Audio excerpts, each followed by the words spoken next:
एक बार मुल्ला नसीरुद्दीन को पास के शहर से दावत का न्योता मिला। इस दावत में उन्हें खास मेहमान के तौर पर बुलाया गया था। मुल्ला वैसे भी खाने पीने के शौकीन इंसान थे, इसलिए बिना सोचे समझे न्योता स्वीकार कर लिया।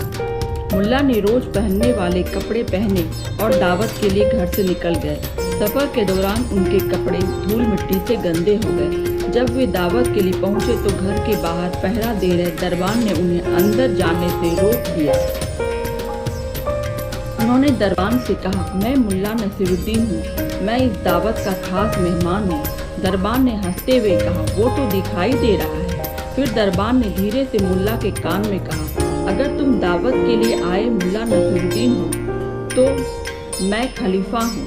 यह सुनकर उसके साथ खड़े अन्य दरबान जोर जोर से हंसने लगे। फिर दरबान ने उन्हें वहां से जाने के लिए कहा और दोबारा आने से मना कर दिया। मुल्ला नसीरुद्दीन कुछ सोचते हुए वहां से चले गए। जिस शहर में दावत थी उसी के पास मुल्ला का एक मित्र रहा करता था। वह अपने मित्र के घर चले गए। मुल्ला नसीरुद्दीन अपने मित्र से मिलकर खुश हुए। थोड़ी देर बाद उन्होंने सारी बातें अपने मित्र को बताई। फिर उन्हें याद आया कि उनके मित्र ने उनके लिए एक लाल कढ़ाईदार शेरवानी सिलवाई थी, जो उनके मित्र के पास ही रह गई थी। मुल्ला ने अपने मित्र से पूछा कि क्या वह शेरवानी अभी भी आपके पास है?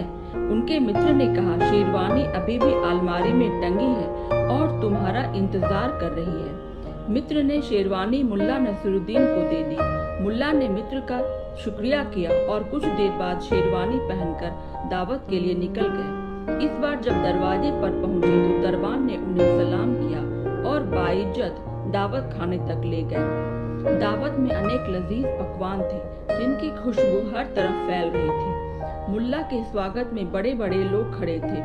फिर मुल्ला को खास मेहमान की कुर्सी पर बिठाया गया। उनके बैठने के बाद ही बाकी सभी मेहमान बैठे। सभी की नजर मुल्ला पर ही थी। मुल्ला को खाने में सबसे पहले शोरबा परोसा गया। मुल्ला ने शोरबा उठाया और अपनी शेरवानी पर उड़ेल दिया। यह देख सब हैरान रह गए। एक ने उनसे पूछा, आपकी तबीयत तो ठीक है ना? जब सबने बोलना बंद कर दिया तब मुल्ला ने अपनी शेरवानी से कहा, उम्मीद है कि तुम्हें शोरबा लजीज लगा होगा। अब तुम्हें समझ में आ गया होगा कि दावत पर मुझे नहीं बल्कि तुम्हें बुलाया गया था।